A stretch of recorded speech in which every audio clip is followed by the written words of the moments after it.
Үүний дараа тэрээр илүү хүчтэй болохын тулд бүхнийг хийж хэцүү даасгал бүрийг хүлээн авч биелүүлж байв. Эцэст нь тэрээр дээд зэрэглэлийн мастер дайчны хөнөө чаджээ. Тэгээд гэлтийн өдөртөгч түүнийг 5 агуу алуурчны нэгээр нэрлэж хүссэн дурын хүслийг нь биелүүлэхийг санаж босгов. Гэрч хүү өрдөл өөрт нь юу ч хэрэггүй гэж хариулжээ. Түүний дараа шууд тэрээр гэлтийг бүхэлд нь устгаж ирсэн бөгөөд энэ явцдаа илүү дээд түвшинд хүрсэн байна. Тэрээр мастер дайчтай хийсэн талаанаас ачаасан ухаарч болон гэлтэд сурсан тулааны урсгаараа дамжуулан сая цэцгийн хаан жишэр химээштэй дур чадварыг бүтээжээ. Үүний ачаар сарны сүүдэрт хорт асуухын гэлтийн өртөө ганцхан шөнийн дотор алга болсон юм. Тэр хүүгийн үр удам сачин дандарч хөвснээр өнөөгийн даа ууг үссэн байна. Одоо тэр хүнийг сүүдэргүй цачин гэдгээр нь дорсдог үлээ. Жихи хүүгээ харахад дундчээсэн тул сэрэхийн тул тацрыг нь чимхв. Юун нь овгийн хоо ийм сонирхолтой төвтэй байсныг хизээч мэдээгүй гэж өгнө. Гэсэн ч тэрээр овгийн хоо өсөж болон далд оршихуун ур чадварын хоорондын холбоог асуув. Түүний ээж 5 агуу алуурчин болон гэлтийн мастерыг оролцуулаад алуурчдын гэлтэд олон дээд түвшнийхэн байсныг тайлбарч сүүдэргүй зочин тэднийг хэрхэн ганцаараа устгасныг тааж чадах хэсгийг асуув. Манай хүү олон дайчид нэгэн зэрэг бүлгийг онолсон далд зэсгийн давталхааг тэсрүүлж чадахгүй гэж бодов. Энэ нь сая цэцгийн хаанчлалын ачаар байх гэж таамаглав. Жи түүнийг хэсэгчлэн зөв гэдгийг дурдав. Энэ ур чадварыг үнэхээр ашигласан боловч энэ нь далд зэсгийн техник гэхээсээ илүү аврагын техник гэдгийг тэрээр нэмж хэлв. Тэрээр дээд түвшний мастеруудын тулаан бол аврагын тулаан байдаг. Учир нь аврагийн биеийн хоёгийг ертийн далд зэсгээ нэвч чадахгүй гэж тайлбарлав. Үүнээс манай гол дүр хичнээн олон далд зэсэн ашигласан ч тэдгээр нь зөвхөн аврагийн биеийн хоёрнаас ойх тул ямар ч нэмэргүй гэдгийг ухаарна. Нөгөөдөөгөр авар шингэсэн далд зэсгүүдийн мөндөр болох тайншингийн хүч хэрхэр техник нь зөвхөн дээд түвшний мастеруудын эсрэг ашиглахад зориулагдсан байв. Эргэлтийн хотын дагшин бүжигч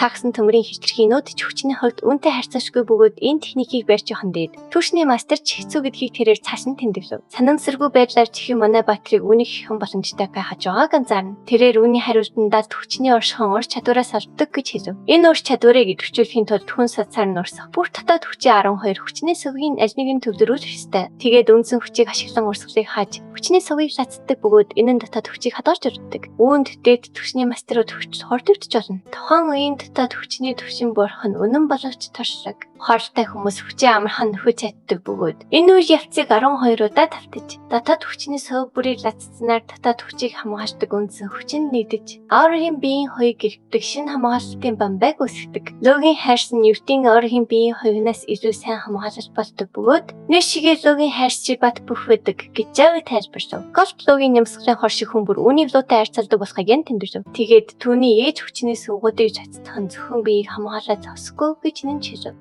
Бол хэрв 12 сүгийг бүгдийг нэгэн зэрэг чөлөөлбөл хэсэг хугацаанд өөрийн анхны дотоод хүчнээс 10 дахин их хүчийг ашиглах боломжтой болно. Манай гол дүр сая цэцгийн хаан жилийг зөвхөн бүх сүгийг чөлөөлсөний дараас ашиглаж болох гэж асуухад ээж нь үнээс ч илүү шаарддаг гэж хэлв. Далд хүчний техниктэй хамт уламжлагдсан ирсэн чухал бичвэрүүдээсэн боловч агуу тэнгэрийн чөтгөрүүдтэй хийсэн тулааны үеэр эдгээр нь бүгд өргөцсөн гэж тэр хэлв. Ан данжин уламжлагдаж ирсэн бичвэрүүд хүртэл хоёр ахлагчийн хүлээр үгүй болжээ. Гэсэн ч чихий хүүгээ өөрийнх нь бахархал учраас ирээдүйд энэ техникийг эзэн шин гэдэгт итгэдэг. Манай Баатар хорт галт шувууны хүүгийн хийж чадахгүй зүйлс гэж үгүй хэмээн бодож зөвшөөрнө. Өдөлгүй янин ээжээсээ далд хүчний оршихуун ур чадварыг сурч авна. Одоо ширээнийхээ ард суугаад тэрээр хүчээр лацсны дараа дотоод хүчээ хорт нь нөхөн хамгийн сайн арга бол хор хавьтал гэж бодно. Бусад нь үүнийг хор гэж нэрлэдэгч түүний хувьд энэ нь шийдтгүүл юм. Тэрээр ижүүгээс өөрт нь зориулж хор хийж өгөхийг хүсгээр шийдсэн ч хаалуу тоош хамгаалагчийн чимээр түүний бодлыг таслав. Хамгаалагч залуу эзэнтэй яаралтай уулзахыг хүссэн цачин эснийг дуулгана. Гинт мөрийг орж ирэн манай хүүгээс тусламж ирэх хашгирав. Түүнийг юу болсныг асуухад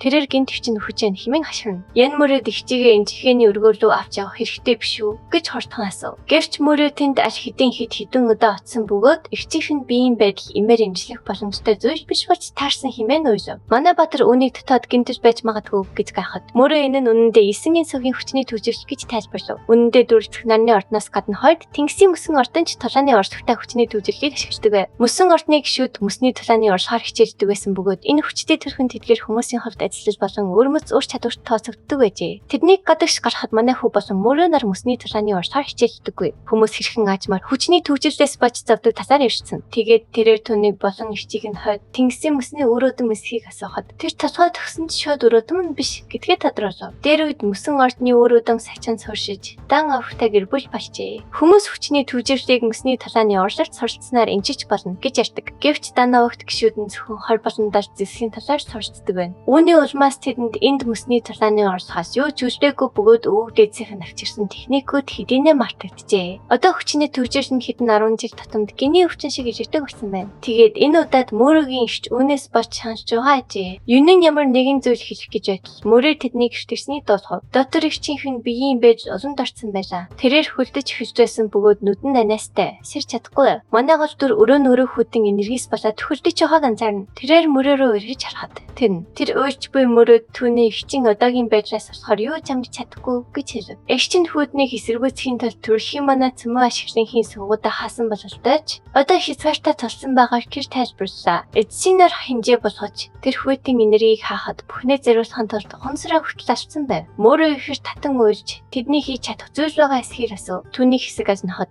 манай гол дүрнийг арга байгаа хэвчээ. Гадны хүч ашиглан хүүдийн энергийг хөнгөр хахыг оролдож олгоч маш их эрсдэлтэй байв. Эгчнээ яцыг төсвөрж чадахгүй байж болохоос гадна тэр өрөөж хүүдийн энерги дараагт хаюултай байлаа. Мөрөө энэ дүр зэргийг дотроо төсөөлөн санаа зовнон хөшиж архив. Ян хөнгөсөр зангидан боломж өндөр байхыг хүссэн ч найзынх нь нэвчийн амь нас яригдж байгаа тул яаран шийдвэр гаргаж чадахгүйг мэдж байлаа. Одоо түүний хийж чадах зүйл бол зөвхөн мөрөөгийн шийдвэрийг хүлээх явдал юм. Тийм мөрөд өөр арга хайх уу? Эсвэл түүний аргыг туршиж үзэх үү гэдгийг сонгохыг хэлв. Мөрөө хүн дээр энэ сулан тэдэнд өөр ямар ч сонголт байхгүй учраас энд байгаагаа хэллээ. Тэрээр хүн сэтгэлээр их чигээ ордож үзлэхүүгээр зүгээр орхиж чадахгүй гэв. Тэр манай залууг эрсдэлд оруулж байгаагаа мэдж байсан ч их чиг нь аварч өгөхийг уян байлаа. Үүний дараа манай гол дүр мөрөөгийн ихчийн хоцыг тайж ирсэн бөгөөд мөрөө өнөхөр хэрэгтэй сэрэн шалав. Тэрээр ичсэн ч хувцс нь хүүдэн энергийг гаргахад саад болно гэдгийг тайлбарч өснөөс хэсхэн зөөр ичихэн дээр гид зүтгв. Ингээд тэр энергийг гаргаж авах хэлбэраа эхлүүлжээ. Янин дотроо юусын сүвийг нэгтэлж дохны гол хэсэг тийм ч асуудал биш гэж үзээд зөвхлөө шилжив. Тэр хэсхэн зөөр ичсэн ч хүүдэн энерги эсэргүүцэж манай баатрын биеийн тал хэсэг хөлдөж ирлээ. Мөрөөр санаа зовход өнгөн одоогоор цогцолж байгаагаа хийж түүнийг тайшруулв. Тэр 6 суваас хүүдэн энергийг гаргаж чадсан ч хүүдний шингээснээс болоод биеийн хязгаартай толж байгааг анзаарлаа. Хэрв ингэж өргөж хэлбэж өгтлээ хүлдэх болно гэдгээ тэр мэдэж байв. Хэрв энэ хор байсан бол хамаагүй хэлбэрээр хасан хэмээн тэр амандаа үсрээ. Гэнт түүний толгойд нэг зүйл орж ирэв. Ам болон хорн нэг ижил үндэстэй гэж эжиний өвөө тэнгэрийн мөрсөн дотор яагаад хор үсгийг тайлбарч байсныг тэр санав. Ажиг бодис хүний биеийн хязгаараас ихтэрсэн тохиолдолд хор болон хөвдөг байна. Амьдралд нэг хэрэгцээд ян энерги хүртэл аюулгүй хязгаараас ихтэрвэж галын хор болчихыг манай залуу харсаа. Тиймээс тэр энэ ясанд тулам хүйдэн энергийг мөсний хор гэж үзв. Тэрээр даруй хөх хорны усан сан гэж хүчөөжээ. Хэсэг хугацааны дараа тэр нь хариу үйлдэл үзүүлж ирсэн. Хүйдэн энерги ихэндээ эсэргүүцэж болох ч нэгэнд хор гэж тооцогдвол аюул тань шийдэл байхаа болж байлаа. Үүний үр дүнд түүний хүлцэн тал гисэж хүүхсэн санан хүйдэн энергийг бүрэн сарж авав. Миса биеэс нь хүйдэн холдож дулаацахыг мэдрээд нүдээ аажмаар нэнгэнд хашгирч эхлэв. Мөрөө рүү харан эгчдүү хоёр уйлалтан бие биенийгээ тэрв. Мөрөө мисад юу болсныг тайлбарч өгсөн. Миса амь насыг нь аварсан өнгө дүртэ босноо мэдэрсэ. Залуу эзэнтийн яагаад хичиг нь хурж байгаад мөрөө санаа зовсон ч Миса түүнийг анхаарсаа төлрүүлсэн хിവэр байгаа хэлж хүлээхийг санал болгов. Энэ хооронд Мисагийн бие дотор манай залуу энэ энерги яг шид дүүр шиг байгааг анзаарлаа. Түүний бие шингээж чадхаас илүү их энерги байсан бөгөөд илүүгийн наалга болгоход тэр нууц энергийн техникийг туршиж үзхийн тулд боломжоор удирдах хүйдэн энерги шингээхээ шийдэв. Тэр яг хэдэнхийн сүвээр дүүргэж чадхаагаа хаж байлаа. Хэдэн хормон дараа тэрнүүдээ нэгтээ 4 сүв шингээж чадсандаа гайхаж орхив. Энэ нь түүнд зарцуулсан энергисээ дөрөв дахин их энерги үлдээсэн хэрэг байлаа. Тэр одоогийн бага энергийн төснөө бодож хор өөнхөн зохицуулах талаар тунгааж байтал Мисад хүрсэн хിവэр байгаагаа анзааран ичиж бодлон таслав. Тэр сандрангаараа татаж авлаа. Гэвч Миса Морисээс бүх түүхийг сонссон тул зүгээр гэж тайван хэлв. Түүнийг талархахад тэр залуу эзэнтний хуваар хийх ёстой үргэн байсан хэмээн хариулв. Гэнт Мисагийн амарч ирэн нисхэн охиноо хараад маш их уурсав. Тэр манай гол дүрийн зорилгыг мэдхийг шаардсан ч охин нь түүнийг хурдан тайвшруулахыг хичээжээ. Дараа нь тэдний аав өнгөмд чин сэтгэлээсээ уучлалтгүй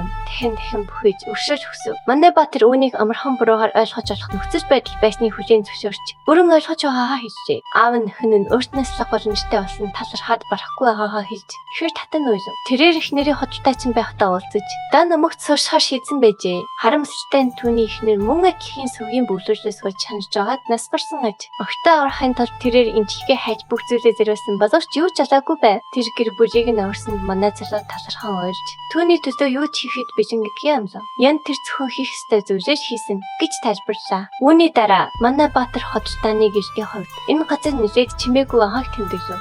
Мисагийн дан ому болон харахой фрактийн үнэстийн дараа тэд хотын хэрэмнээс гадагш харахаа болсон гэж тайлбарлав. Үүний улмаас залуу эзэнтэн бүхийж хийх өөр ажилтайгаа тас үүний дараа хэрэгцэхийг санал болгов. Түүнийг явахаас өмнө мөрөө Мисанар гарч ирэн түүнд хараахан зүй ёсоор тасархаж амжаагүй байгаагаа хэллээ. Одоо үзэсгэлэнтэй даашин зүнссэн Мисан амь насыг наварсанд гүнээ тасархаж байгаагаа илэрхийлв. Манай гол дүр усаж дараа нь буцахаар явлаа. Гэвч Миса түүнийг баг зэрэг барьж талцсан харагдахыг анзааж үнэхээр зүгээр эсэхэд санаа зовж тэр Мөрөөсөөс залуу эзэнтийн бүглэлийг инжиж байхдаа өөрийгөө гэмтээсэн үг гэж асуухад Мөрөө түүнийг шааж явахтан гүнигтэй байгаа эсхийг асуув. Миса улаан болж тийдэх мэдэгдэж гэнэ үү гэж цачин асуулаа. Мөрөөг толгой төгөхөд Миса эзэндээ нүрээ тавлав. Мөрөө түүний үсийг илж хинч байсан ингэж хариу өгдөж үзүүлнэ гэд ихчигээ амьдралдаа харсан хамгийн хөөрхөн хүн гэж нэмж хэлв. Мөрөө инээ Мисаг харахтаа яг энэ царай гаргаж ирснийг дотроо бодон инээ зэрлээ. Үүнээс болоод тэр түүнийг ихчтэй найзхан санархаж байгаа гэдэгт итгэвчтэй байв. Энэ хооронд буцах замдаа манай залуу гэр бүлийн тасалж бодож байлаа. Тэр Мисатай гэр бүл болж хүүтэй болон түүнийг тасгалжуулж явандаа гэрлүүлж ачцээ нартай болж байгаагаа төсөөлөв. Тэр ачцээ нараа хүртэх төсөөснөө хараад хацар нь улаалаа. Хин нэг нь ийм мэдрэмж төнөө гэж хизэж бодож байгаагүй.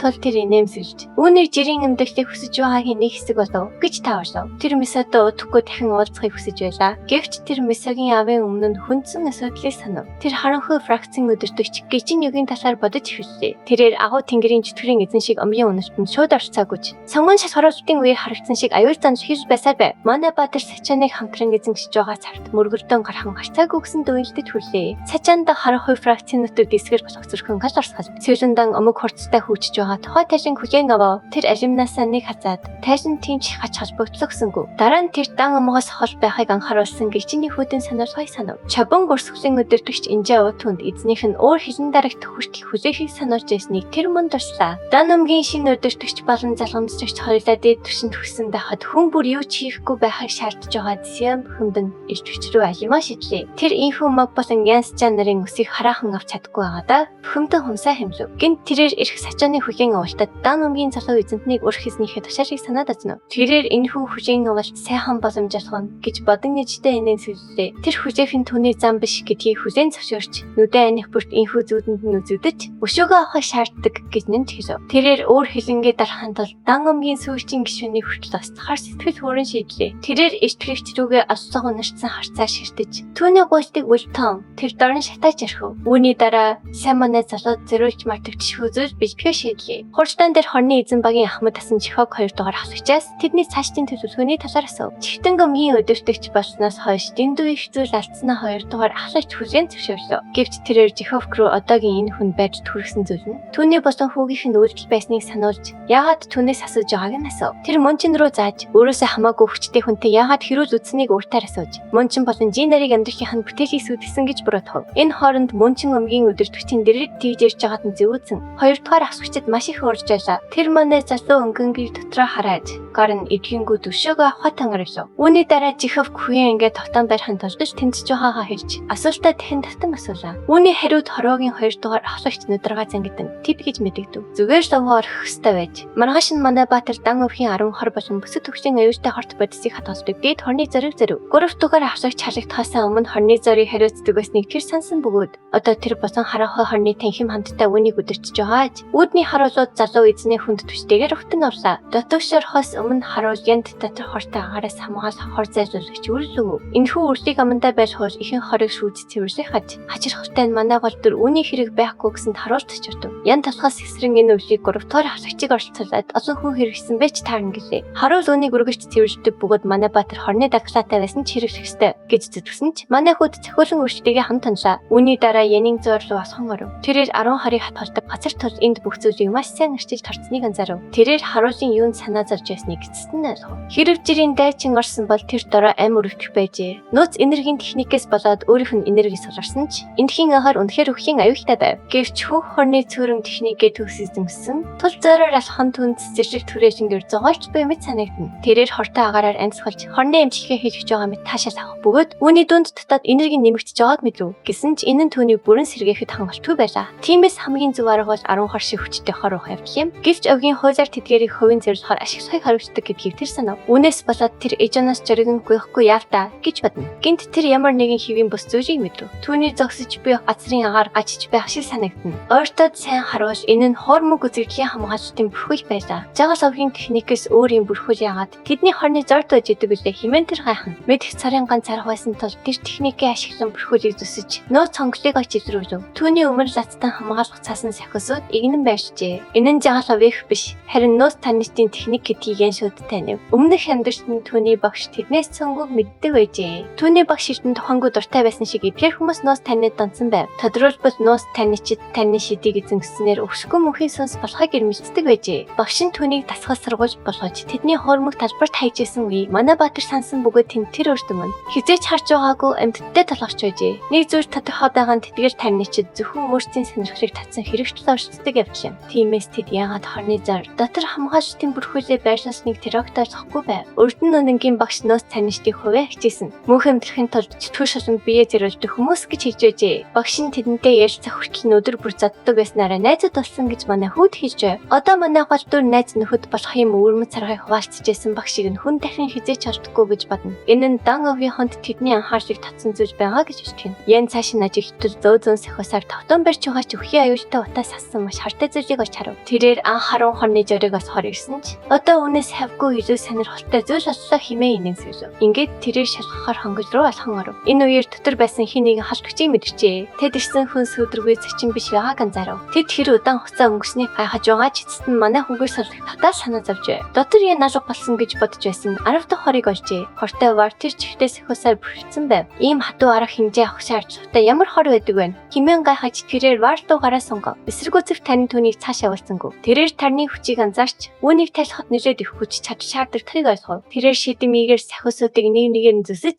варн шууд наасан сахисуудыг ч бас ашихаар хүчээ төвлөрүүлв. Тэрээр сахис бүрийг чадварлаг зүсэж хөлсөн арчингаа нууц энергийн техник нь түүний энергийг сазруулсныг анзаарна. Ертөнгийн үед бол үүнд ийм их хугацаа орохгүй байсан юм. Сахисууд унах тусам хортой агаар улам өтгөрчээ. Хорны варн дээр гараа тавиад тэр дотор нь юу байгааг харахаар бэлтгэлээ. Энэ үед варн дотор харсан сүлжээс алга болсныг мэдчихжээ. Гин тэрээр гэрэл зарж харав. Хүчтэй дэлбэрэлт болж манай баатар хошоо шидэгдлээ. Түүнийг хариу үйлдэж үзүүлж амжихаас өмнө тэмтрүүс чизөөс түүн зөө санав. Тэрээр өөрийг нь барьж авахаас өмнө зөнгөөрөө түүнийг барихыг оролцсон боловч тэр зөр түүний гарыг зөөрч амжив. Харсанс түүний түргэн хариу үйлдэлийг магтсан ч варнаас чөлөөснийхэн төлөө түүнд өдөртгүй өвхөж бижигхэн билээ. Үнэн үнийг юу болохыг асуухад сүнс өөрийгөө хөх юурт цагаан могоо химээ нэрчилж хорны дэд төж химээ шууд танилцуулж эхлэв. Өмнө нь байгаа энэ зүйл болохгүй хорны биелэл гэдгийг үнэн эцэст нь ойлгов. Цагаан могоо толгойд хүмүүрнийх нь энергийн сүвийг хасна гайхалтай байсны хүлээн зөвшөөрсөн ч үүнийг хэр удаан тэсгийг нь асуув. Гүү хорны биелэл ихсээр утахгүй түүний гар хайлж унах болно гэж мэддэг. Гэвч хорны хүсэл бүх хортой агарыг шингээж авахыг хараад